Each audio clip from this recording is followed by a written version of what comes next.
Today's episode of WTF is sponsored by Men of a Certain Age on TNT. Catch all new episodes beginning Wednesday, June 1st. Check your local listings for times only on TNT. Lock the gate!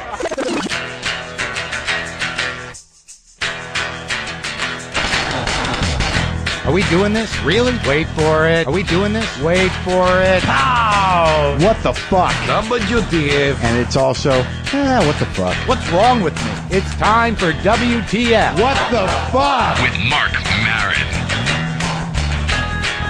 Okay, let's do this. How are you, what the fuckers? What the fuck buddies? What the fucking ears? What the fuck nicks? What the fucking knots? What the fuckarikins? What the fuck? We survived another rapture. I believe it's my third rapture I made it through. The rapture on Saturday was a very pleasant day in Los Angeles. I mean, if that was hell on earth, man, what a wonderful hell on earth it is, and we're still in it. I am Marc Maron. This is WTF. Thanks for listening. Today, my guest is Gary Shadling. Very nervous to talk to Gary Shadling. I love Gary Shadling, love his work. Created one of the greatest TV shows ever. I've always been a fan of his comedy. He's a very unique, very sensitive, very interesting man. I seem to be craving some wisdom from Gary Shadling. I don't know why. I've heard that he's gotten a bit spiritual. I'm open to that. I am now not officially, as of the rapture, not as angry as I once was. That's if anything happened on Saturday, I think some of my anger was removed. I don't know if that's part of the rapture. I'm not sure, but I'm a little nervous about talking to Gary. But back to the rapture, we did get through another rapture. I am 47 years old. I've made it through, I think, at least 3 raptures. The Y2K rapture was very boring. There was a rapture before that. I was sort of half on board with the Haley Bop crew and the, killing yourself with the same haircuts and the same sneakers on bunk beds. I thought there was might be an outside possibility that might bring it on, the Haley Bop collision thing. And then before that, I kind of, the Branch Davidians, but they created their own rapture in a way, brought it on themselves, or maybe they were persecuted by demons from hell, depending how you feel about the ATF. There was also, I believe, in my recollection, a woman who was a preacher of some kind, prophesied the end of the world, had her congregation build underground bunkers. They moved in and the underworld didn't happen. I've always wondered, what is the preacher's approach to a congregation, after a week or so goes by and it didn't happen, when you can no longer pull the, well, maybe I was off a little bit. Yeah, maybe we should go look outside. What are we going to do with the bunkers? Well, we can grow weed or mushrooms of any kind. Maybe just storage. Maybe, I don't know, let's just keep it open. Maybe we could have it for weekends. I don't know how it works. All I know is that I kind of knew the rapture was bullshit. I mean, I live in the hills at the barrio up here at the Cat Ranch, and usually if anything's going to happen in my neighborhood that's going to be a big deal, there's going to be fireworks around here. So Wednesday, Thursday, Friday, nothing, no fireworks. I mean, what day is it now? What's the date? The 23rd? Did I mention that there's going to be a live WTF tomorrow night, Tuesday, May 24th at the Steve Allen Theater? Great guests, 8 p.m. We've got Joel McHale, BJ Novak, Alan Havey, Dwayne Perkins, Eddie Pepitone, Jim Earl. Great show. That's tomorrow, May 24th at the Steve Allen Theater. Let's get back to this rapture thing. No fireworks, no nothing. Did it happen? See, I'm a little selfish. I'm weird. I know that, I'm not on board with the Christian thing, and I always thought that if the rapture was going to happen, it would be great, and I hope it does happen to those people that believe it's going to happen, because that would be an interesting day for the rest of us. Just Christians shooting up into the air like bottle rockets. Oh my God, it's that day. They're leaving. Oh, finally, the meek can inherit the earth and make it a better place without all these moralizing whack jobs around. But I'm not saying all Christians, as you know, and I'm not saying that I'm completely, atheistic in any sense, but the rapture seems a little extreme. It's exciting to think about the end of the world, but in my thoughts, I kind of wish it would be more of a group thing. I kind of wish it involved everybody. I think that if the world is going to end, the best possible scenario is that it ends for everyone at the same time. That way, no one misses anything. That's my selfish business.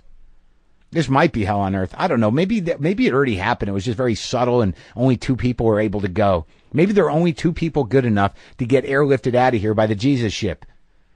Maybe, who knows? This could be hell on earth. Maybe we're so self-involved and okay on some level in our own lives that we don't realize that the rapture happened. Maybe it did happen Saturday. And maybe there were just two people that God deemed good enough to take the Jesus ship. Just some guy Joe and this girl Annie. He lives in Czechoslovakia, and she is a student in Connecticut. Maybe that was it. They were the only ones that went. Sorry. That'd be hilarious if that were true. Why did I just make up those people, and why did I give them a past, and why did I provide them with a geographical location? All right, Rapture Friday. I took a hike with Sanchez, the girl. She said, let's go on this hike. I went on it once. It's a day hike. It'll take an hour. Of course, we get up there, and an hour in, we're not even halfway up. We're sweating. It's an ongoing ascent. But I'm in hike zone, man. And once I get going in hike zone, I am in it. I'm just breathing and moving and thinking and feeling rocks under my feet and enjoying the air, and just, you get a clip going, you get a pace going. And if you're hiking with somebody else, you're both synchronized. And then all of a sudden in the back of your head, or maybe I should say behind my head, I hear, can we slow down? Oh, no, I'm in the zone. We got to make it to the top. And then party is going, fuck this, just turn around. You had enough. You got an hour in. No, we're on it. We need to finish. We need to win. Come on, can we just slow down? I need a drink. Come on, let's just keep going. All right, I'll slow down is what I said. But then there's also the other part of hiking, which is me on the edge. I look over an edge. There's no guardrail. There's just a drop. There are rocks. And I have that weird yin-yang thing of like, why don't I just fall? And then there's the other side, which is like, please don't fucking fall. Do everything you can to, don't slip, don't fall. The other part of me is like, just do it. Why not? Let go. Fuck you. And then I start thinking, what if I did fall? Then I picture myself tumbling down a hill thinking, this is how I'm going to go out. This is what it is. After all I've been through, I'm going to be one of those guys, comedian Marc Maron, falls to his death on a day hike in Pasadena. They found him on a rock, and then there's speculation. Did he fall or did he kill himself? I don't know if you've been listening lately, but he seemed happy, but maybe that was just hiding the fact that he wasn't happy. Is that the rapture? Maybe I could have raptured myself right out of here. No, I'm in for the long haul. No fucking way. So anyways, no rapture, no fireworks. Maybe a couple people got out. I don't know. We're going to talk to Gary Shadling. That brings up all these other issues because I'm looking for some reason I think he's a Buddha. For some reason I think that he has some information for me that I need to know. But I really think I have this weird void because my father was this self-involved, angry, slightly detached dude that like I kind of got hung out to dry. So my entire life has been a search for an effective father figure. And of course I always pick guys who are angry, self-involved, and detached to be my sages, to be my wise men, to guide me through life. Drug addicts and manic depressives and just lunatics of all kinds, I think, have the secret wisdom, but now I'm at a different point now. If anything happened the other day, my anger left on Rapture Saturday. My anger was raptured out of me, and I'm now ready to open my heart, and I think Gary Shadling is going to provide me some information. At least have a good conversation. Because he's not that kind of, he's not that kind of guy, but he seems like a softer dude, very funny, very deliberate. I just feel myself wanting some wisdom, but I'm sure it'll be a good talk. I got to let go of this daddy shit. I mean, seriously, I'm 47. Haven't I learned that all the people in my life who I thought I could respect when I was younger, who had all this great information, if they get old enough, eventually there's a statute of limitations on, thinking that there's some sort of wise old man and that they're just people? When is that going to go away? I mean, Christ, I'm 47. I have wisdom. I've lived through a lot. I have things to share. Some of that wisdom is half-baked and not completely formed, but some of it isn't. Oh, man, I'm spiraling in the head. Let's get Shadling in here. Let's talk. Please, God.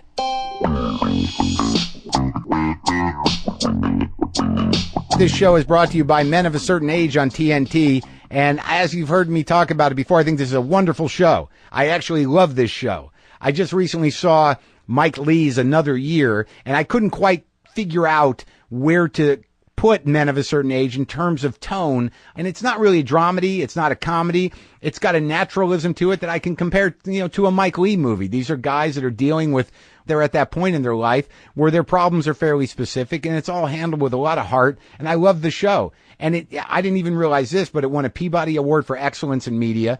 Andre Braugher was nominated for an Emmy. The LA Times said, quote, a miraculously good show about a stage of life that is too often either ignored or overplayed, unquote. And I personally have had experience with doing both of those things. As a 47-year-old, I've both ignored and overplayed my stage of life at this point in time. But I'll tell you, Men of a Certain Age, it moves me. It definitely moves me. You can learn more about the show at TNT.tv. All new episodes begin Wednesday, June 1st. You can check your local listings for times. It is only on TNT. And you know what? Do I have Ray Romano's number?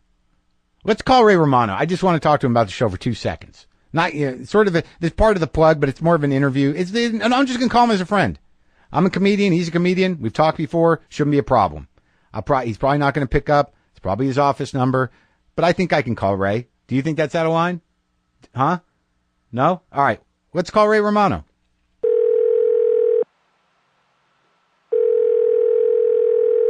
Hello. Ray, it's Marc Maron.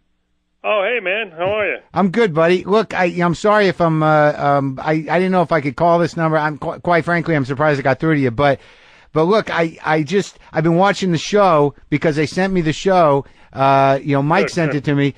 It's so fucking good. Can we quote that? Can we put that on the on a log line? Yeah, definitely. You can blurb it on the box when you do the DVDs. Thanks, man. Yeah. I just don't like with your character, the evolution of it. Like, I was a fan of the last season. I waited a long time for this season. It's very real, Ray. You're doing real stuff. Yeah, well, that's our thing, man. Keep it real. And downplay it and underplay it and put music to it. And I think it's working because I swear every time, every episode, I cry a little bit. That's what. I don't even care what the reason is. I just like it. No, it's for the good reasons. I got to be honest with you. I watched all of them. So wait a minute, you got the six coming up. You got. Yeah, I've seen them before anybody. So okay. So I just want to say that what happens with you and the bookie. I mean that thing and the. Yeah, don't. All right. No, you're right. Away, you're right. You're right. Or that thing that happens with you and your ex-wife. I mean, nothing happens. But all right. Just, let them find out. All right. I'm just excited. I'm sorry. But by the end of the show, I am looking at my life in a very honest way because I'm roughly the same age as you guys. And there's a couple of things like when Scott Bakula, his character, when he changes everything and yeah. All right. This. All right. This is going to be on your thing. You don't want to give. All right. You got to be general, you're right. General terms. All right. I'm just telling you that I love it. I appreciate the compliments. Yeah. No. It's very moving to me. Like I'm getting choked up thinking about it. But look, you know what? Why don't you get back to work? And I just want to tell you, I appreciate the show. I appreciate it too. I'm sorry I'm cutting you off because I like hearing all the good stuff, but I just don't want to, reveal. Too much. No. I think that's a good call. And I'll wait to talk about it when everybody sees it. All right. Well, thanks, man. All right, buddy. I won't bother you. I won't misuse the number or anything. No, you're not bothering me. Don't worry about it. Okay. Yeah. All right. Thanks, Ray. You probably won't get me straight on the next time. This was a fluke, but thanks anyway. All right. Thanks for talking. All right. Bye-bye. Bye. All right. Well, that went well. I think that was a friendly conversation. I think I could probably feel okay about calling him. I'm going to call him again. Not right now, but in the future, just casually, just as a friend. Again, Men of a Certain Age. All new episodes begin Wednesday, June 1st. Check your local listings for times, only on TNT. Come on, it's the future, man. I'm working from home, Gary. Oh, buddy. Yeah. Listen, I mean, my buddy, a good friend of mine, has just said to me, let's get you on your website talking. Uh-huh. Get something going. Yeah. So I've got to yet do that. Are you think a friend of mine that's I have a friend who's an architect. Does he have a podcast? No, he's just very, very smart. He's a Harvard grad, and we get along really well. Yeah. And I shot something for him, and so what I'm saying is I'm trying to catch up to the future. Yeah, I'm new to it, but But, lots of people told me about you. Yeah. Like 5. Yeah, that's a lot. And then someone, my buddy Bruce Grayson, who's kind of one of my best friends, he's a makeup artist. Yeah. He called me 2 nights ago, and he said, listen, there's this woman that I know who's really smart and especially creative, and maybe he mentioned her name. Yeah. And she said, you should listen to this guy, and he does an interview show or something called... and he goes, is it Marc? I said, it's Marc Maron. Yeah. He said, yeah, that's it. I said, I'm doing it 2 days from now. That's really a severe coincidence. Yeah. So I think people listen to it. I mean, a lot of people seem to Sarah like it. Silverman, I think, told me. Sarah was on my show. I talked to her for an hour. Yeah. I think Judd told you. And then you met me. Is that me? That's you? Yeah. Oh. Are you already taping? Sure, we can start taping whenever you want. Yeah. I mean, have you been? Yeah. Have we been taping this part? We're taping this part I now. think that's a good idea. Oh, no. What do you mean now? You mean like just starting now? Or no, it's been happening. That's right. I started it when I met you in the driveway. Did you you didn't start it 12 years ago when I met you in the bathroom of the... the Comedy Store? Well, when we're in the bathroom together, I forget where it is. I was hoping you wouldn't remember that. No, I couldn't tell you where I met you for. You'd have to tell me because I have a bad memory, but I remember just bumping into you, of course, in your driveway before just this. Now? But I remember meeting you at... Paul Provenza's Sure. That's we met, but I think that was the first time we actually met. I think Maybe. I might have met you when you hosted the Young Comedian Special in Aspen, and I was just mad that I wasn't part of it. And then I actually, the first memory I have of you, I was working the back lot at the Comedy Store, and you drove up in, I believe, a gray Porsche. Yeah. Is that possible? Yeah. Yeah, and I offered to park. I said, you want to give me the keys? And you said, no, and you left it. No, that's a good impression you did. It was not an impression. Well, Mark, I mean, I really don't care about material things. I just get concerned that vomit could ruin the paint. And once you take it into that back lot at the Comedy Store, which smells like vomit, doesn't it? The back parking lot? There's something wrong with that place Doesn't all around. it smell like vomit in the back? Yeah, if it doesn't smell like pot, it smells like vomit. Yeah, it smells like some strange mix. But you weren't really working there at that time that much. I mean, I seem to have gotten there right after everybody that really became big out of that place left. I think you were practicing to host a show or present an Oscar or something. I remember watching you and thinking like, holy shit, this guy's in a different time zone with his comedy, and it's amazing. And then you left. It was like 4 minutes. And being in a different time zone is a good thing. That's what I was wondering. Yes, I figured. It brings me to the idea of jet lag, if that's what you meant. No, I mean, you have a very deliberate style of timing that, it's completely your own. And that's a hard thing to do. Yeah. Did you find that? I mean, when you started out, were you more manic or at any other time? No, I think I was never really manic. Uh-huh. However, I think the idea of that slow-paced style in which I'm speaking to you now, that's good. Yeah. That's purely because I'm thinking, is also sort of exaggerated because I think there's a certain pace that is required on stage. On the other hand, I've been working sort of slower than ever recently, and I'm trying to find a newer style that's so conversational that people participate when they're supposed to be laughing. And the other thing is, of course, Zach Galifianakis has a very contemporary, slow pace, usual pace, which I think you and I both saw. I'm assuming you saw it some years ago. People don't realize how long he's been honing that style down because he had a talk show at one time, which was fantastic and never picked up for any length of time. Oh, on VH1. Yeah, I thought it was good. Yeah, it was like 12 years ago. Yeah, a lot of stuff going on. There was I remember that it was almost like it was in a hangar space, and there was a lot of things, and he was walking around with a clipboard. Yeah. Yeah. I mean, it's funny how that works because if you thought of Zach Galifianakis having a talk show now, you'd watch it immediately. Yeah, of course. But that's what happens. You never know who's going to sort of surface and turn into something. Yeah, you don't. It's kind of like trying to draft an athlete, out of college, and you try and figure out if they can make it in the pros, and That's why they have the combine now in professional football, where they don't even trust what they see. They have to measure how long is his jump, how fast is his 100, how fast. Yeah, they get into technical stuff. It becomes almost like a slave auction. Yeah. In some weird way. That might be a little dark, but what I'm saying. No. I'm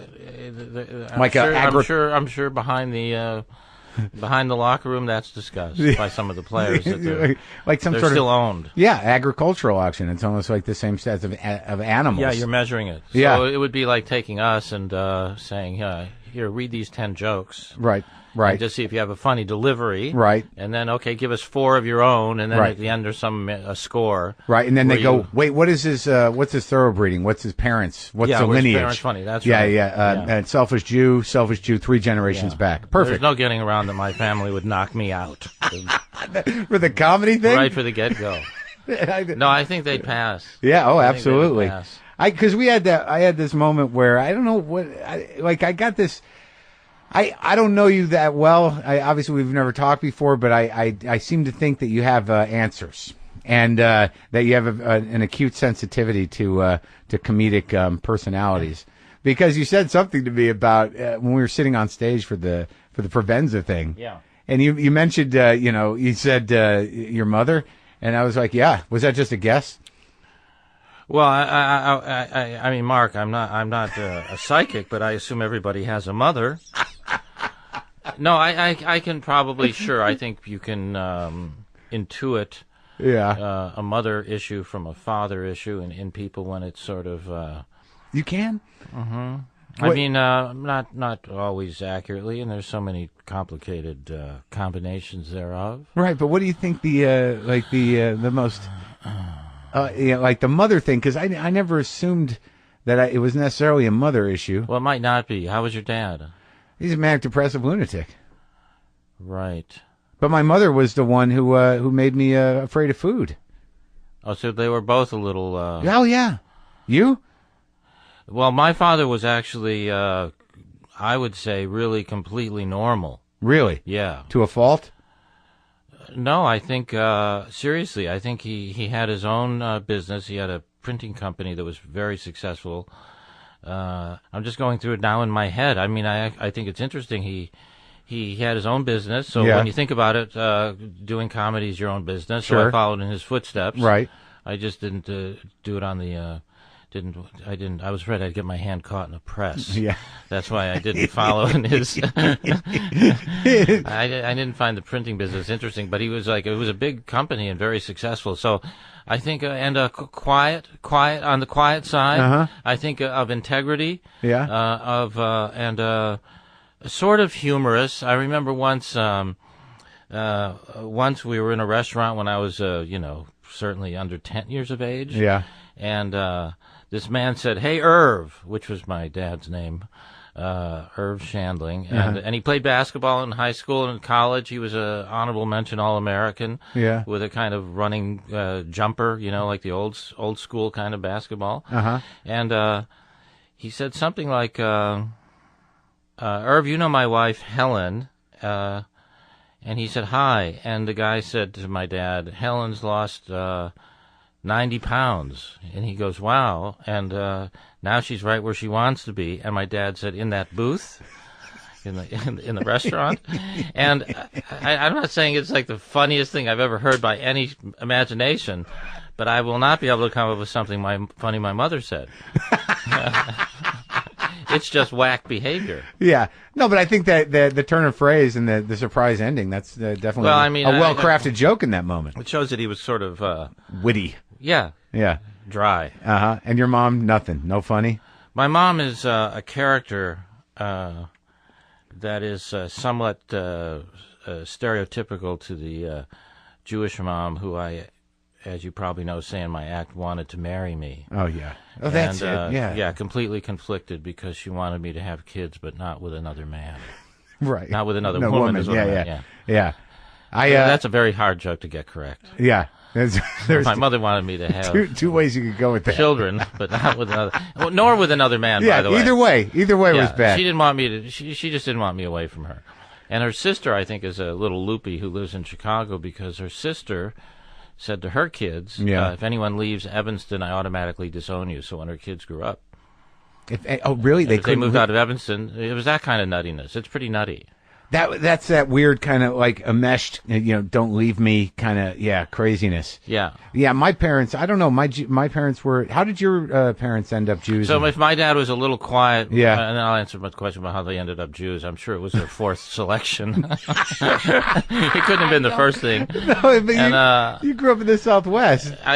So listen, this is what makes it so weird. So here's where I might have been manic. I might have been manic had they lived in New York. But they were in Chicago and moved to Arizona when I was 2. So I grew up in the desert. Yeah. I grew up in New Mexico. Oh, I didn't know that. Yeah, stranded Jews. I mean, it's like, to me, that meant that they needed to get as far away as possible. No, I was the only Jew. I mean, the don't ask, don't tell applied to me for 15 years. I didn't say jack shit. Really? Yeah. Because I'd say, no, I'm not. I wasn't celebrating the holiday. I had a cold. Yeah. But now, where are you? Phoenix? Tucson, Arizona. So your family, the Shadlings, were one of the original Arizona Jews. I think that's probably right. I haven't. There's more now there. Yeah. They've discovered it. Yeah. And it's that dry heat and. Sure. I like the desert, but I think my dad was a tad quiet like me, and then my mother was very, very assertive, smothering. And you don't know what to do with that. No, you don't know what to do with that because you can't. Even in therapy, if you were to encounter that in a couple, you don't know how to get the person to stop. You don't know how to extract the person from the person. Yeah. She's hiding behind herself. Yeah.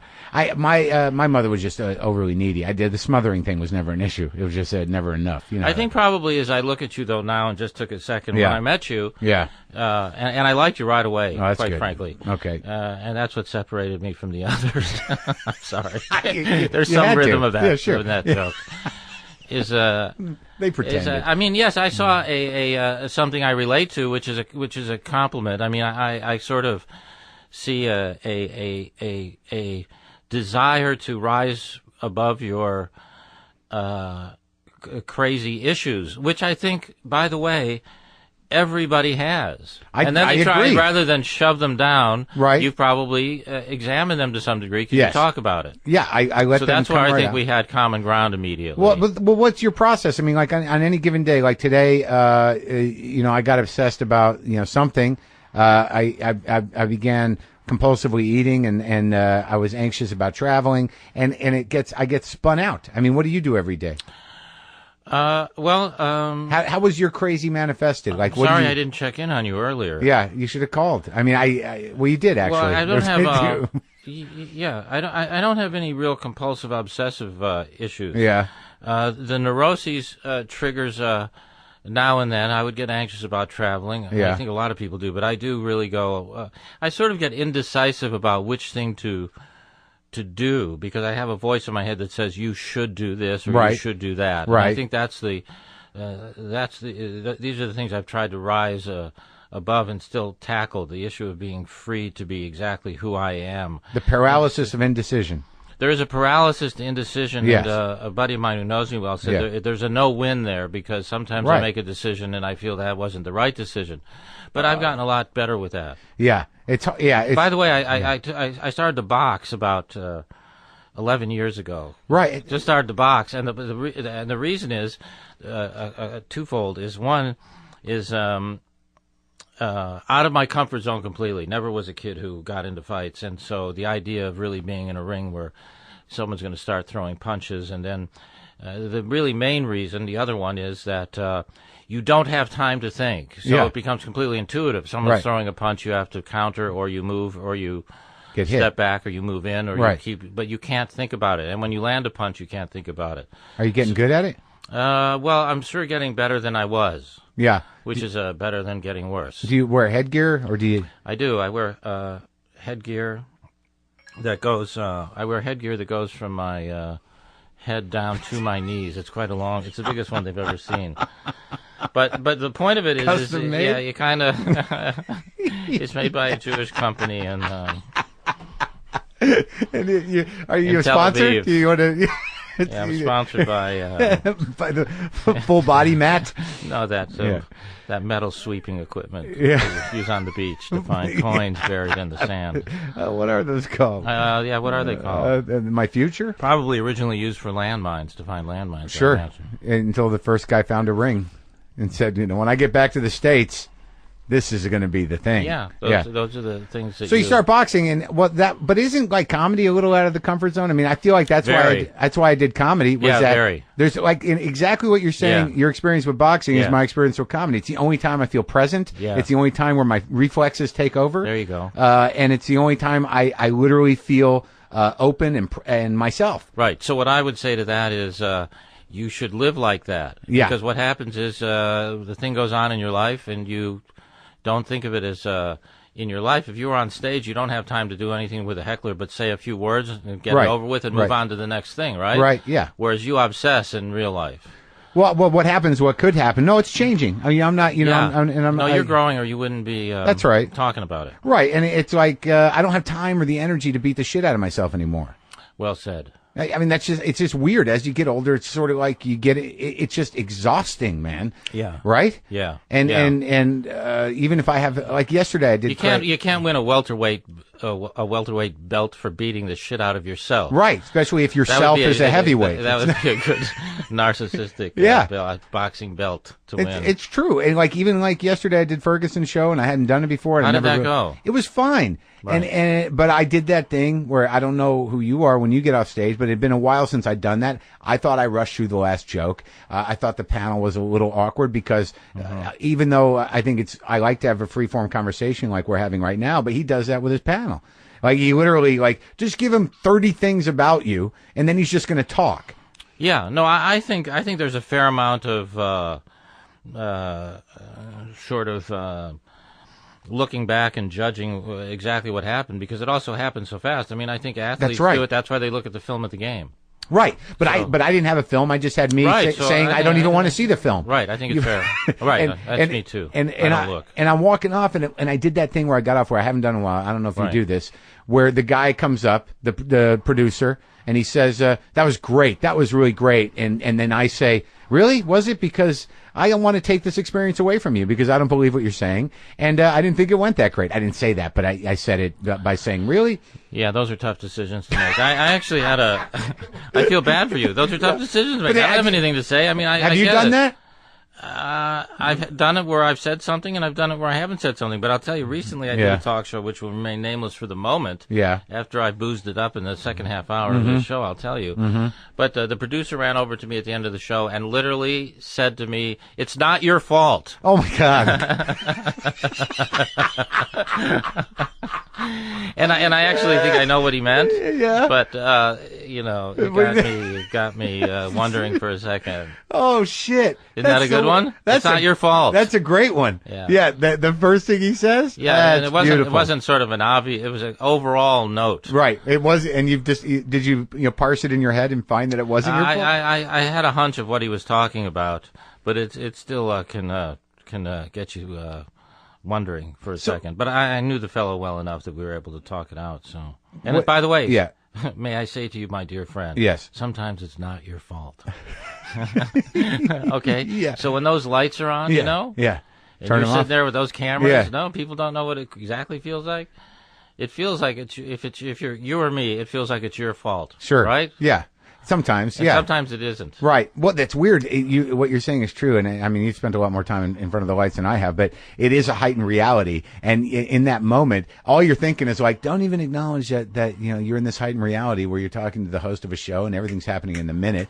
But when you're in it, you completely know it. There's no way not to know it. Yeah, I think probably that's why, Mark, I lean towards using the camera when I do those shows, especially when I would host something. Sure. I kind of look over to the camera because it's like, hey, I know we're all looking at this and we're all together on this, and I just screwed up or he screwed up or whatever. You're a great reactor. So, yeah, I'm a good reactor. Was that a planned thing? No, I don't think you can plan that. Okay. I don't think, I said, God, hey, try and give me kind of a wacky mom so I can just fucking react. Come out of that womb just going, huh? It just look baffled and try to smile through it. Yeah, So Yeah. I was given that choice from birth. I would say. Good. Well, that was a gift. I mean, that's a life question, isn't it? Yeah. What you just said. You just babble and how'd you put baffled and smile through it. it? Yeah, that's how some people choose to live their life. Period. Yeah, that's that's how it. some people choose Sure. to live their life. Yeah. But Think of that. Yeah, Think of that. I'm thinking about it. Yeah, and then they want to blame others. But have you gotten to the point where you can thank your mom? Like this is a gift? I actually gave my mom a really nice thank you gift for her birthday once. Yeah. And wrote a note on there saying, Yeah. Mom, I couldn't have done this without you. Yeah. Thank you. And she looked at it. This is true. And Yeah. looked at it and then took a beat and then looked up. We were alone in the kitchen. Yeah. And she said, why can't you say this on TV? And I looked at her and I said, well, let me see if I have this right. Would it mean more to you if I said it on TV as opposed to right now when I'm with you in the kitchen, in person, Yeah. speaking to you as your son? Yeah. She said, on TV. And that's true. Oh, my God.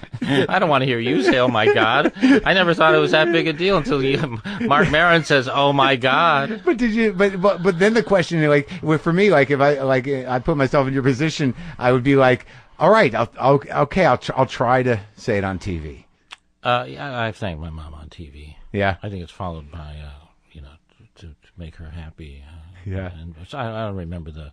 Yeah. But yeah, The- I think the part of that is Yeah. people get very confused with. She's also confused with what's real when I'm on TV or when I don't think she knows which one is real. To be honest, she can't separate the truth from what she sees on TV, and so forth and so on. Or does she like the one on TV better? That's what I'm concerned with. That would be your concern? Yeah. That's interesting. For I want to myself. think about that for a second. My mother barely talks to me now. She listens to this show twice a week. She listens to the show, so she knows what's going on in my life. We barely speak, and every once in a while she'll go, "You're going to," like I got an email 2 days ago. Yeah. "You're going to Australia," and that's how we communicate. And what do now. you say to that? I don't respond. Right. No, I do. I said, "Yeah, I'm going to Australia." So actually, the truth is, we're doing this show for your mother. That's right. It's all for my to help mother. you from having Yeah. to confront your mother. Yeah. Could We're you doing say, this show to help you from confronting with your mother. That's what the whole subtext of this show is, isn't it? Could you say something nice What's to my gonna mother? happen when you? Hi, Mark's mom. Thank I you. can tell you he loves you because the place is plastered with your pictures. Oh yeah. You're hot. Oh yeah, she is. A little too hot. Yeah. Well, that's her right there with me with the beehive hairdo on that desk over there. Let me look. Yeah, that's what I had to live with. Well, you can't tell him that much from a photo because Look at that haircut. Lee Harvey Oswald doesn't look like such a bad guy when you just look at the still. Look at her. She's baffled. She's pretending like that. Oh, she is kind of she's attractive. She's very attractive. I mean, she's older now. Where was this? That was in my grandmother's house in New Jersey. In New Jersey, yeah. Sure. Well, that generation, I had a dream, actually. Yeah. I had a dream last year that, this is true, that somehow I ended up in my mother's house in the 30s or something, Yeah. Yeah. And there was no sense of, this was in my dream, there was no sense of course, of therapy, of self-realization, Yeah. of anything looking inward, any awareness. There was no sense of it even in the air. New Jersey or Arizona or Chicago. Right. With exception, with rare exception. I don't sometimes when you're in dreams and there's that moment where you have absolutely no awareness of yourself, it's fucking beautiful. Man. Sorry, man. You It's should getting put too that deep. on, no, it just struck me deeply that's you're in pain and that should go on a T-shirt. God, Which is, yeah. Give it to me again. Sometimes when you're in a dream and dreaming, you have yeah. no consciousness of yourself, it's just beautiful because Yeah. you have no awareness of yourself. Yeah. So you always have an awareness of yourself that makes it that brings pain, right? No. You feel better when all yeah, of a sudden you're not conscious of yourself, and then a little you feel, bit. Let's Yeah. I mean, we can talk about other things though. I don't think we can. I bet you $100 it comes back to this every time. No, I didn't bring you here to talk about me. I was. Yes, you did. You said, "I think you have some answers." Well, you seem to have some like. And then you started asking. Right. Well, I mean, what I want to know is how do you evolve? into outside. Okay, so the indecisiveness, and then the sort of beating the shit out of yourself, and you've taken action around that stuff. You're boxing. You always played basketball. I know because I knew guys who played basketball with you, and I always thought that if I knew how to play basketball when I was a younger comic, I could have met you sooner. But I didn't know how to play basketball, and everyone was going over there to play basketball with you. I felt like I blew an opportunity there. Because I knew people who played basketball there. So I think one mistake is thinking of it as an opportunity because it's really just a life experience. We play basketball, so it would have stood out that you felt like it was an opportunity. It would have stood out because I don't know how to play. Well, that too. So you've been screwed. It's Either way, but like a lot of guys, you're lucky you didn't like playing the game. Was it pretty competitive? No, we still play, but I don't know. It's a fun game. They're all great guys. Who do you play with? Who do you play with? I can't name them all because it's kind of like a... okay. It is. It's a bit of a kind of sacred guys. Sure. No, I get it. But when you started out, you weren't a comic. You didn't start in. No, comedy. I started as a writer. I wrote on after college. I wrote for Sanford and Son. I was like 25 years old. Did you think Red Fox was hilarious? I thought Red Fox was funny, but. I was learning to write scripts, right? And then after I wrote 3 of them that they shot, I was confused because I was kind of wondering how you write more than 3. Why do you write 20? Why do you write 40? Right. And I had a therapist then, which was very fortunate, and I said, I think something's wrong with me because anyone would be happy to be working on the #1 show at the time, and be making really good money. And why am I?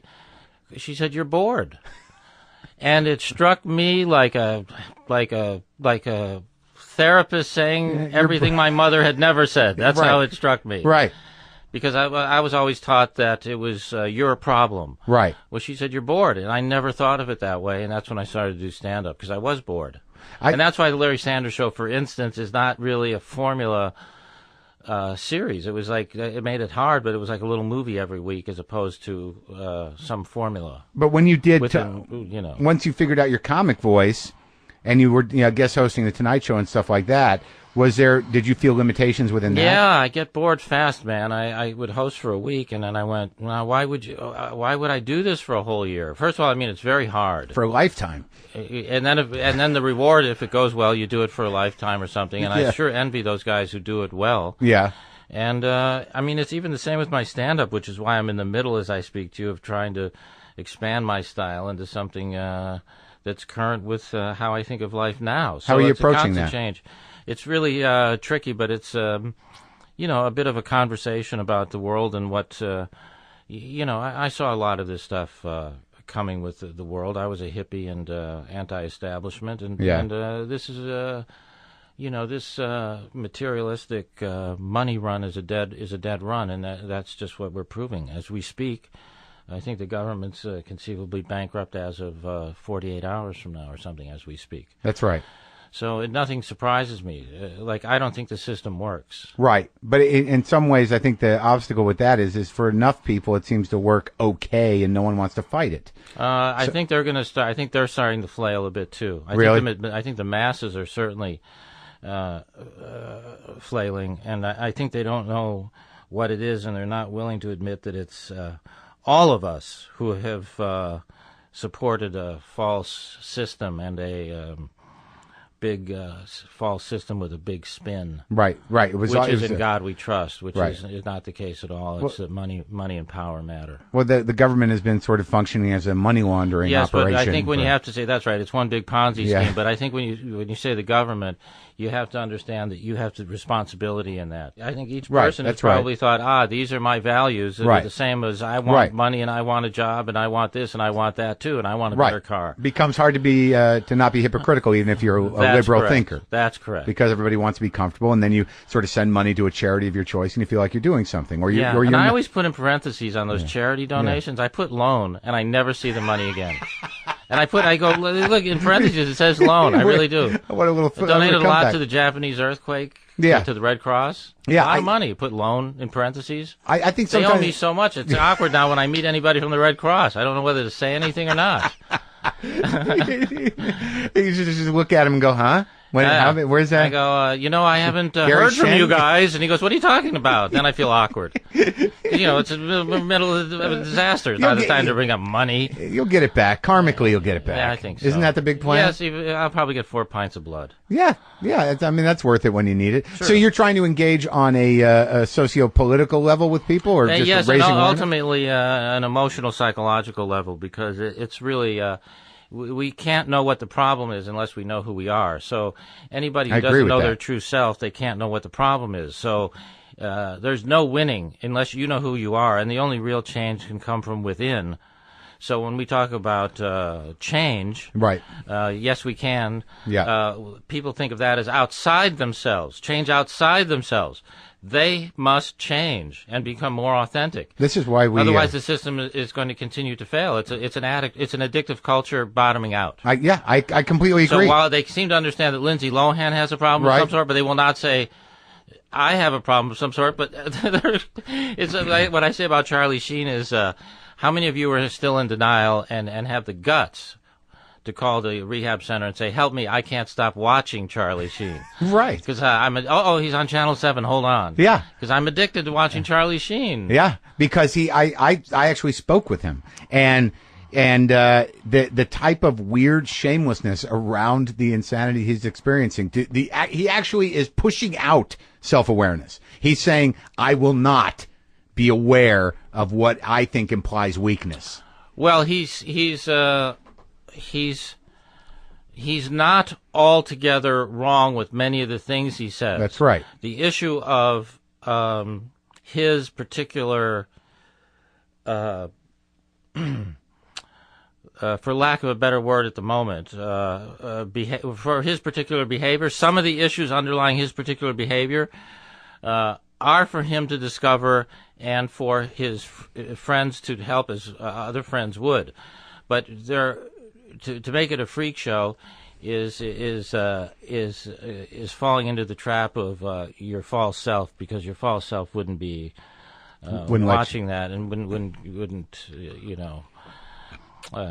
Let's discuss. Let me just understand something, because I feel like we're on the same trajectory. Because everybody's an addict about something, right? So judge not lest ye be judged. So you're saying that culturally we need to go through a crying stage. I think culturally we are bottoming out. Right. But how does how does the self-awareness begin? Okay, here's how self-awareness begins. Once you bottom out, which, by the way, no one is willing to admit yet. What we're doing is we're fighting against bottoming out. Absolutely. And yet when Charlie Sheen fights against bottoming out, we call that weird. Right. Okay? Mm-hmm. But when America does it, that's winning, and that's America. So when Charlie Sheen says, I'm winning, I'm sorry, isn't that the motto of the American culture? Yeah. We're winners. We're going into our third Middle East country. Yeah. North Africa. Right. Country and 2 Middle Eastern countries, and pretty soon we'll be taking Hawaii again just for the hell of it. Yeah, just to make it look like we're winning. Yeah, so we're going to be winning. Mission accomplished. We got Hawaii. Yeah, mission accomplished. Right. So that's America. But they can see it. Everybody can see it when Charlie Sheen does it, but they can't see it when they themselves do it. So nothing can get repaired with the lying continuing. It's no different than a family relationship or anything else. It's a lie in the family, which is, I'm sorry, you're addicted. You're the one who's addicted to winning and to being the best and to having the best religion and the best this and the best that. And so there's no true humility. So I'm sorry, there's no true humility and gratitude, which is what an addict has to realize at the bottoming out place. You can't be driven by your ego or your false self. So I think America should be sort of allowed to bottom out, because this is, I'm sorry, aren't people embarrassing themselves trying to fight this bottoming out thing? Yeah, it's compounding the problem. Right. It's sort of like you're saying that America is like the emaciated crackhead who's wild-eyed saying, I'm fine, I don't have a problem. Well, they're saying, in fact, I'm more than fine. We're winning. We're still number one. And, I don't think you can talk yourself into it, which is what spin is supposed to do. We're going to talk you into believing. But isn't part of the entertainment complex? Part of that's not so much the spin, but the way of avoidance. I mean, they're seeing, part of me thinks, like I have said it on the show before, haven't we been entertained enough? Yeah. I'm going to leave now. as a matter of fact. Are you really? That's it. I bottomed out, right? We haven't entertained enough. No, you can't leave So, it. Gallagher so I left. should stop. That would be bad. Yeah, I No, don't. no, I just mean I don't this- put myself above any of these issues. So we have been entertained enough. Was there a moment, though, where you... we've forgotten that enough is enough. I mean, Right. it's just... But what was the moment, Gary, where you know, like you did very provocative and sort of groundbreaking things with television and with how comedy will be perceived, and turning television in on itself satirically and sort of changing the game in terms of format. So you've achieved an amazing amount comedically and in your profession, and you're incredibly well respected. But you still tell jokes, yes? Yeah. So has this thing that you're talking about now always been kind of like eating at you? Yeah, no, like I said earlier, I was a hippie when I was in college, so I was, for some reason, very anti-establishment, and if you look at Abby Hoffman in 1969 and what they were saying, Abby Hoffman turned out to be exactly right. If it's good, if the United States continues to be about money, it'll be its downfall, and we better look at the culture. And he was also very funny. He was really funny, and he did that all without Facebook, by the way. Everybody's had Facebook. They had their little revolution. Yeah. And then people have forgotten that in that Chicago 68 convention in Chicago, the tanks came in and Beat the shit started out of beating people. the shit out of those people. Yeah. And we say, look at, my God, look at what the Egyptian government was doing to those people who were against Happened who want here. freedom. Yeah. Yes, it happened here. 4 killed at Kent State. And it will happen again if you actually were to do that. Go out in the streets, which they're doing in Madison a bit, and they're trying to shut that down. As well. And I actually heard you talk a bit about that, and you said you were a little confused, as am I. I must say that's the most confusing issue that I haven't sorted out yet about the unions and the teachers. And It's not black and white. I kind of thought when students get paid, teachers should get paid. That's what I thought. I took the wimp approach. Let me see if I can make it funny. Yeah. But It's very complicated. When you did Larry Sanders, I mean, how close were you to being offered a regular position as I had to make a decision right before. I had to make a simultaneous decision. between the Tonight Show? No, at that point, the Tonight Show, at that point I was offered, for Sanders, I was offered the show after Letterman. I was offered the show after Letterman, Right. which I think... Letterman's old show? or- Letterman had already moved to CBS. Okay, so you're I offered, was offered the that Ferguson spot, the 12:30. Yeah, and prior to that, I was offered the original Conan O'Brien spot. I mean, 12:30 going on back, NBC. going Yeah. back. Right. So I had to make a decision, literally, whether to host a talk show on CBS or do a show about a guy who hosts a talk show. Right. And so as we're sitting here having this discussion, Mark, it would make sense that you could see me choose the guy who hosts a talk show because I can examine all these issues much more deeply. Right. And that interests me. Yeah. And so I stayed true, I think, to myself. I have no regrets about Oh, no, it's a great show. that move. And I think that... You would probably be sitting behind a desk hating yourself right now if you had made a different decision. I think that's probably true. Probably true. Of course, depending on the guest list. Right. Yeah. Depending on the guest list. So on some level, that was actually a rebellious show. In your mind, when I you think everything... Well, when you decided to do Sanders and deconstruct the behind the scenes of late night television, I think they're all rebellious shows that I do in a way. Yeah. I've never said it like that, but I think they're all a bit anti-establishment. Definitely. And This is my first show, It's Gary Shadling show. I was going to, NBC wanted to do it, but they said you can't talk to the camera. You could talk to a dog. Can you put a dog in there and talk to the dog? That's true. So I wrote a script where I talked to the dog. yeah. And it felt like a formula to me, so I said no. And then Showtime said you can talk to anything you fucking want. That was an They also were very hesitant to let me play a comedian. I played myself, a comedian who was... and they said, you can't play a comedian. No one will understand. They don't understand what a comedian is. And I said, well, let's go through that a minute. There was the Jack Benny show, the George Burns show, in the Lucy show, which Dick Van Dyke Show. yeah, so there you go. It's the biggest sitcoms ever. Yeah. Lucy, I think her husband was Ricky was in the band leader. The band leader, right, Yeah. at the club. Yeah. So I thought that was not accurate because I wasn't going to get into the minuscule kind of minutia of comedy. It just was about a guy. Now, when you deal with these executives and they say things like that, do you? I mean, what's your impression? Having grown up with television, and usually they're probably younger than me at this point, that they're saying these things based on what?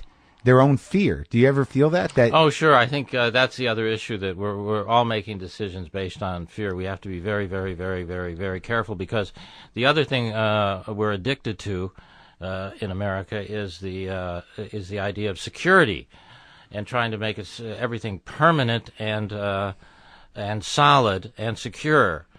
When in fact, life itself is impermanent, not solid, but purely energy, as proven by quantum mechanics. And the idea of trying to make it something secure, as going as far as putting up walls around it, is ignorance. It's just ignorance, and so. That's all based on fear. I mean, we should do what we can to prevent terrorism, but this incredible panic to sense of underlying panic about protecting what we have is what a human being on his own can't do. There's nowhere in any religion, any philosophy, where it says once you have the stuff, make sure no one else gets it. No, that's we should be embarrassed. Yeah. That's a power thing. That's a politics. Yeah. It's not a religion thing. So is that crazy? Am I crazy for that? Because no one seems to. Now, you would say, where does that lead? What, your vision? Yeah, where does that lead? You could say, so what would happen if people live that way? Well, that's an addiction. Needing to know the answer is an addiction. Well, I think what you're saying is not unlike some of the more idealistic thinkers of the late '60s, where why can't the global human community behave like human beings and respect each other across the board? Because and the problem with that, I guess, is that there's always going to be those people that want to take advantage and control. Oh no, the world is flooded with sociopaths and others who will take advantage, and you do need regulations. You're right. Now, when you do things like, because I know that you have a lot of respect for hosting and for comedy, that before you became more politically aware or more in tune with these issues within yourself, I think you exhibited an amazing amount of vulnerability in your stand-up, and I think that on some level that also speaks to the human heart. So I think, do you see that throughout your career, that you were never an aggressive person, you never set out to hurt people, and there's actually warmth there. Now, did you feel satisfied with that when you were doing? Yeah. And Mark, I have talks with people that will go unnamed right now until I get that drink that I've been begging for. I don't have no, any. no, it's okay. No. I don't really drink, but it could be something. I got water. I have water. I'm going to give you a mug when you leave. I had these mugs made. It's nice. It's got my cats on it. It's got your cats on it. And my head's on it too, over here. And they're very nice. They have a good weight to them. And you pour stuff in there? Sure. A little coffee, or you can have that cocktail, whatever you need. But it comes empty? You give it to them empty? Yeah. That says a lot. Yeah. Well, that says a lot right there. But we filled it with this joy. Why don't you fill it with joy? I'm gonna, if we can get there. I'm sorry, buddy. No, we're almost at the joy. What were you going to say, though? Do you remember? Yeah, because I said some people that shall go unnamed, I've had long discussions with them talking about that it's actually about heart. And really, no matter what you think, and no matter how clever, and no matter how new and sort of alternative the comedy is, it still is about heart in a very subtextual way. And being a full human being is really comes across on camera and in life, and I think that's a great goal, is to become a full human being and a willingness to show your heart. And I would say probably that my early comedy, in which there was an enormous amount of vulnerability and self-deprecation, that it was accurate, a good way that I discovered to be funny, and I still possess that. It's just that we haven't hit that point in our discussion quite yet where it's come up. But I still possess that. Yeah, it's definitely there. Yeah. I think it's always that's there. not going to go away. That's a basic part of my personality, but it's balanced out, I think, as I've gotten older, and so that's what I'm exploring on stage now, is a balance to it. And I think that's what resonates with your comedy, and always has with me. Even when you were exploring somebody as self-centered as Larry Sanders, that the heart of it never came across as no. I was very, I got to tell you something, Mark. Seriously, in that writers' room, which is no bigger than the room we're in now as we speak. Some people mistakenly think that's a dark show about people trying to get what they want. Oh, it's so not. No, it is a show about people trying to get love. Right. And that shit gets in the way. And they're trying to figure out, with a little lack of awareness, how to get past that shit to get to the love.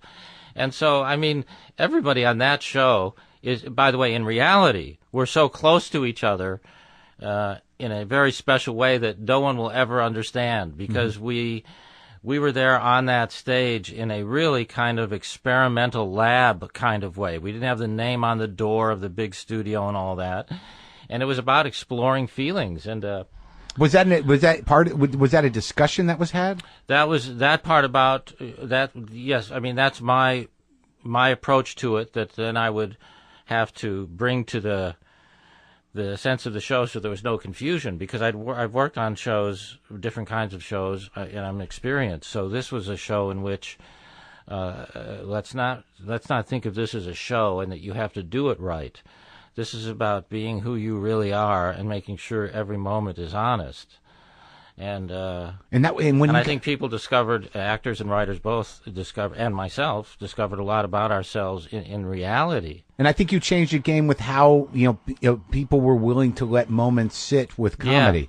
Yeah. That there are moments on the Larry Sanders Show where it would just be you and Rip, standing there by a camera, watching something on the monitor. And then, maybe looking away, but I mean, they would hold for like 20 seconds or 30 seconds. Because the truth actually is in the silence. That's right. So we come back to the other problem in life, is people are afraid to have a silent moment like that there. And in that silence right there is all the truth and all the wisdom in the world. Yeah, I almost cried during those. Sure, you got to stop fucking talking. Everybody's fucking talking. Yeah. Jumping up and giving their opinion too quickly. Right.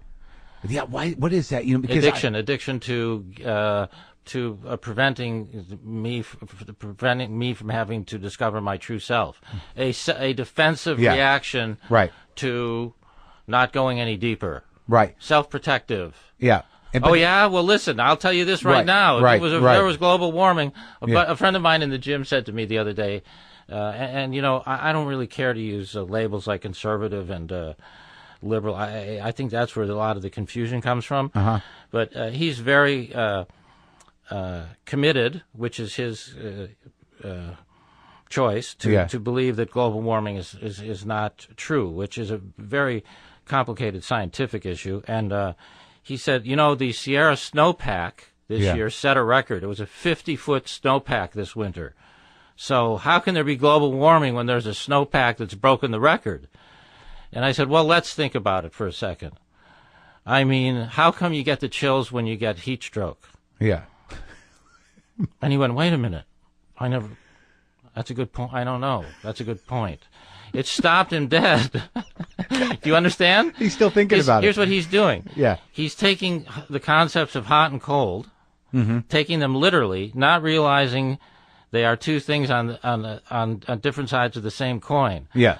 So that when one reacts, there's a reaction equal on the other side of the coin. He's just seeing hot and cold, and he says, how can it be cold when it's supposed to be hot? Well, then how come you get the chills when you get heat stroke? Yeah. Right. You short-circuited him. It's completely short-circuited him. Yeah. And he stopped. That's good. It's nice to be able to do that. I think that's the idea of what happens in the silence, sort of. I think you're right. I had a guy, after that thing you heard about the Madison thing, some guy wrote me a letter about how it's unfeasible to carry unions, and that if people can't carry their own weight, this is a free market system. The market will define the bottom line and level everything off, and that's why it's so good. Like 3 paragraphs of just very well-stated conservative, but fiscally conservative talking points. And then I noticed at the bottom he was an architectural firm. So all I wrote back was, I understand, period. I'm glad you're doing well. Period. Right. and all he wrote back was crafty ... Oh well, crafty's a good perception, really. But isn't it? Well, that was the short circuiting. That thing. was nice. Yeah, that was a good one. But those are the moments I think, like you said, that was 2 sentences that got that effect. Well, So, I think it's art, Mark. I think it's art that brings these truths to the surface. I don't think it's ever going to be the politics. I don't think it has been historically. No, I think the heart thing is where is exactly at the heart of the matter. Where you look at somebody like Pryor, who somehow or another bridged a racial gap that seemed unbridgeable, just by putting himself, his emotions, opening himself up and taking that risk. Yeah, I think you're right.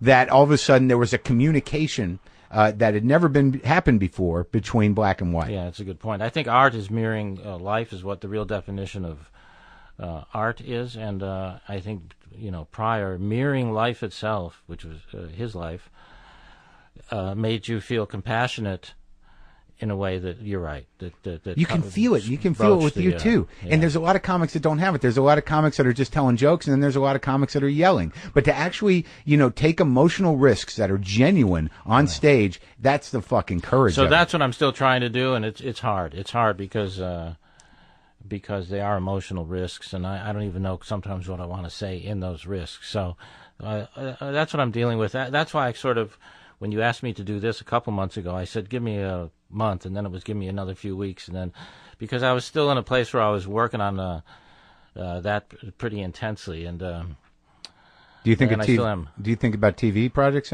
now? I don't think about. I think about TV projects like every 30 days, like. It's the closest I come to being a woman is every 30 days I get cranky. and I realize it's because I'm thinking about TV and what I should do on TV. That's the truth. I don't know. It's I can't put my finger on. I haven't found an idea that I'm passionate about to do, but we'll see if I come up with something as I continue forward in this vein that I've spoken about. Do you feel like a compulsion to do it, or it just comes and goes? It comes and goes. Yeah, but I can I talk to you about that moment though, because I thought that, and I tried to talk to you about it. Yeah, what was it again? I forgot. It was just one of these, and it was actually a reflection on what you're talking about, and I think you're at a different point, but it was such a beautiful moment where you were hosting the Grammys, and Jack Nicholson was presenting Bob Dylan with the Lifetime Achievement Award, and Bob Dylan played a song that no one could identify, and and Jack, you brought him to the podium, and Jack was sort of in his time zone and a little stilted, and then Dylan takes the podium, takes the mic, and Jack's standing next to him, and there's a long pause. Like awkwardly long pause, and then Dylan says, "Well, it's just like my father always told me," and then another really long pause, and then he goes, "Yeah, he said a lot of things," and then another long pause, and then he thanks the people and he walks off, and then they go to commercial, and you come back on and say, Jack Nicholson and Bob Dylan are back. I just overheard them backstage talking about how they wanted to do more television. Right. It was to me it was so hilarious. Hopefully, I would say in hindsight. Knowing them both now, knowing them both personally, by the way, and having to, in fact, explain that it wasn't an attack to one of them, because how can you love any more than you would love those two guys? That's right. Absolutely right on the line of. But that's a risk that happens. They're so completely authentic, that. I think the audience felt something that needed to be commented on, or it would be in denial itself. Right. And that is a way, if I'm not mistaken, of doing it without really saying anything negative about those guys. It was just true in the moment. Right. But also, but television in itself as a medium it undermines authenticity. It doesn't require authenticity, and for you to find it with Larry Sanders or with other. Because I agree with you. I think even the reality shows, as we all know, are mediated. That's right. The only time cut and edited. The only time you see authenticity is like when someone's being taken away in handcuffs. And they're going, yeah, fuck you, that bitch did it again. It's like, that's a real moment. Yeah. Or when even... I used to do a bit about that where that person then turns and winks to the camera. Because they even know, they still know they're on camera. Sure. And I think that, like, in getting why do criminals put like a jacket over their head when there's a television camera covering them? Sure. That means you don't need a gun in your house. You just need a TV camera. But what? Run with a sheet over their head and go, I don't want anyone to see me publicly. I got family. Until I've worked it out. Yeah, that's true. I'm just working on it. Give me a second. So I think your statement was about television, not about those individuals. I love those guys that are authentic and sort of rebellious, and they may have issues to deal with. Sure. But it is the human spirit, and it is raw. That's right. So, and raw human spirit is good. It may be developing into something, it may level off eventually, but it might not. So you have a relationship with those guys now. I mean, you've been around a while, so yeah.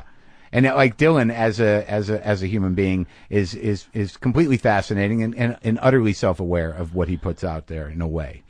Well, he's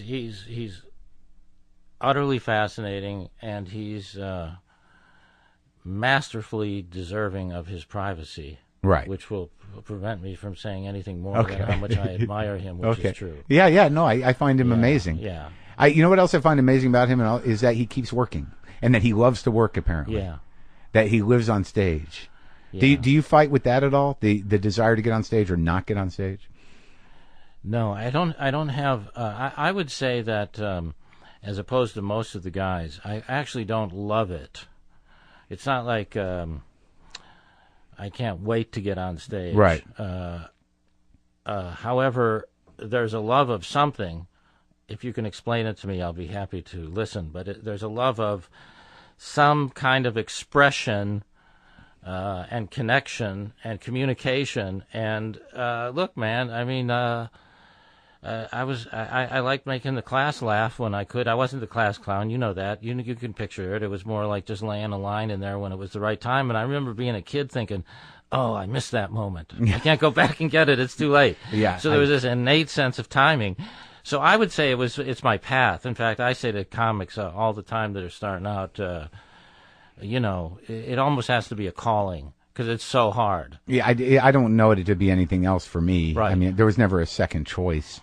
So I think the interesting part is, why is it a calling, Well, for me, if you want to know, Yeah. I'll tell you what I have gleaned from my relative obscurity and my desire to continue to go on stage was that I never saw it as a career.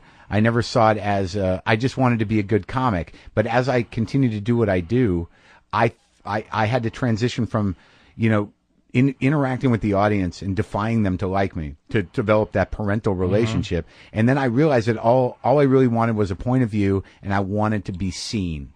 Like, I think when we talk about our mothers, that their needs overshadowed our identity. So I think there's some part of me that the only reason I'm up there is to be present and to have my space and to be reckoned with. Right. So what I would say to that is, it's fantastic, and probably in your private life, then work on some of that need that you feel from your mother, and not expect the audience to give that to you, so they don't feel quite under the pressure that I understand that demands, man. I thought you were going to say that I am right now. No, no. But what I mean is, I know. As that gets fulfilled in somehow, partly. Yeah. I mean, everyone you need some of it. Yeah, you got to give it to yourself, I guess. After But I think what you described is exactly what is right.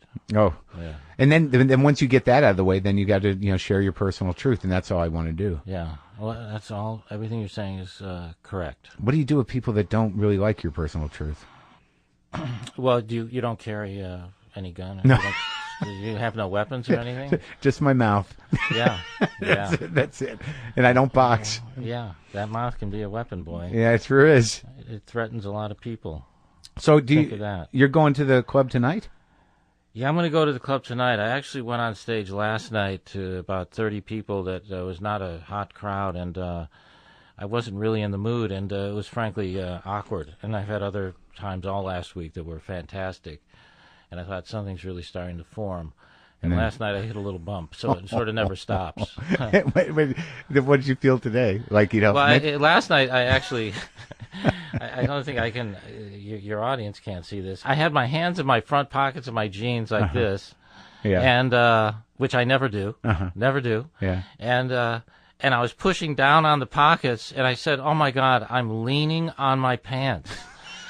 That's a bad sign. And I realize it. And I mean, it's a bad sign. There was some reason I just didn't want to be there. And, you know, there are nights that you don't want to be there. And so since I'm there just as a walk-on, I'm not advertised, so I sneak in so I can try some stuff.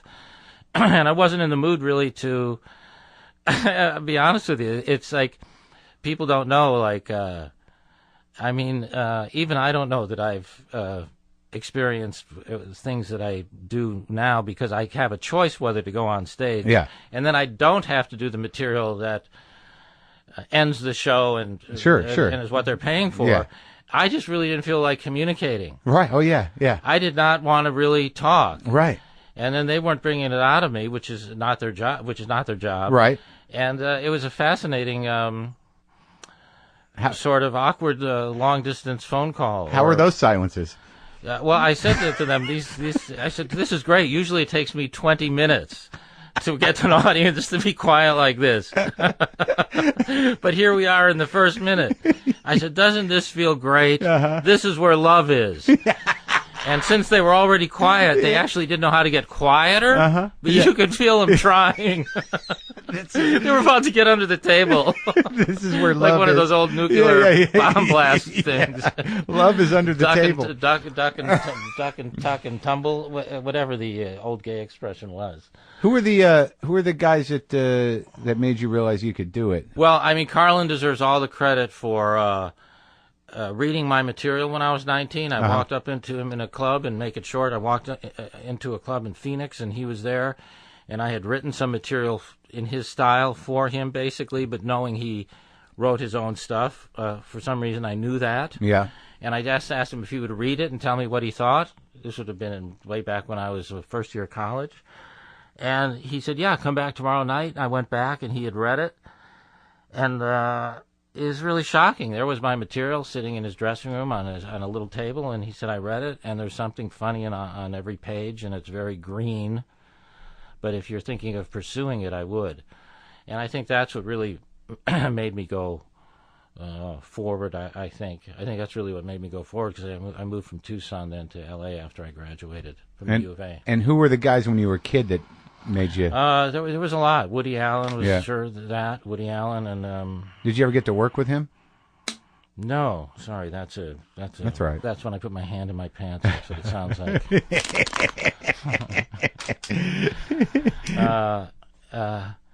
No, I'm tongue-tied every time I meet him, but I did a benefit in New York just a few years ago, and he was in the audience, and I got to say hello to him, and to his face I said, he just presented something at this benefit where he actually did 5 minutes of stand-up, which is so rare to see Woody do. Yeah, any of it. No. Actual stand-up, and I went up to him afterwards in the break, and I said, oh my God, to see you do stand-up was so fantastic. I beg of you to stop playing the clarinet or something like that. 'Cause he plays the clarinet every Monday. Yeah. And he laughed. I beg you, stop playing the clarinet, which is his favorite thing. And that was the weird thing when he showed up on the Oscars a couple years ago. You know, he did that. I'll 10 tell you minutes. that. I'll tell you something, Mark. He walked out on the Oscars, and I am telling you, I don't remember. I was sitting with a bunch of people. I don't remember. In the room? Do as I'm saying it. There were a bunch of people in the room. And I watched him walk on stage. He was 5 strides into his walk to the microphone. I said, oh, my God, he's going to do stand-up. Yeah. I still don't know how I saw it coming. And it was almost like frozen in time. It was mystifying. It was amazing. Yeah. I couldn't fucking believe what I was watching. Me too. I mean, he's a master that people just, don't see. There you go, where That's there is a guy you'd like to see do stand-up just because you love it, and, he resists it, and... So how long ago was it? 6 years ago or something? Was it that long already? 5? Holy shit. I don't know. I lose track. I do too. They say time doesn't exist. How's that going? Well, then I don't know what I'm wasting. I'm totally confused. Because I know I'm wasting something, Mark. Well, this hasn't been a waste of time. This has been great. No, I mean, I don't know how people will feel listening to it, but I certainly have enjoyed talking to you. I was nervous about it. I don't know why now. Why would that be? Because I have a lot of respect for you, and you did a lot of great things. Yeah. And I didn't want to make it all about me, and it was touch and go there for a little while. I love the interviews you do, though, where they are about you. I listened to a few. All of them? I didn't listen to all of them. They probably all are, but the few that I listened to, I got such a kick out of it, because I wish I could remember you were talking to Conan O'Brien, and it was like, well, Conan, you remember when I did the show? Yeah. Yeah. And you hear Conan goes, uh-huh. And then I say that with love, Mark. Yeah, no, I know. Because I totally relate to it. I actually listened to that, and then I went, man, there have been a lot of times where I've talked about myself and just, I think, wish I hadn't. But I think it's a cool way to do this show.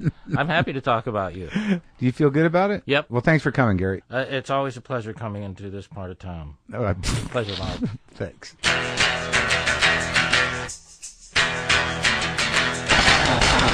Okay, that's our show. I think that went well. I think Gary's a lovely man. We had a good conversation. I do feel slightly enlightened, and it was actually a pleasure to be in his presence.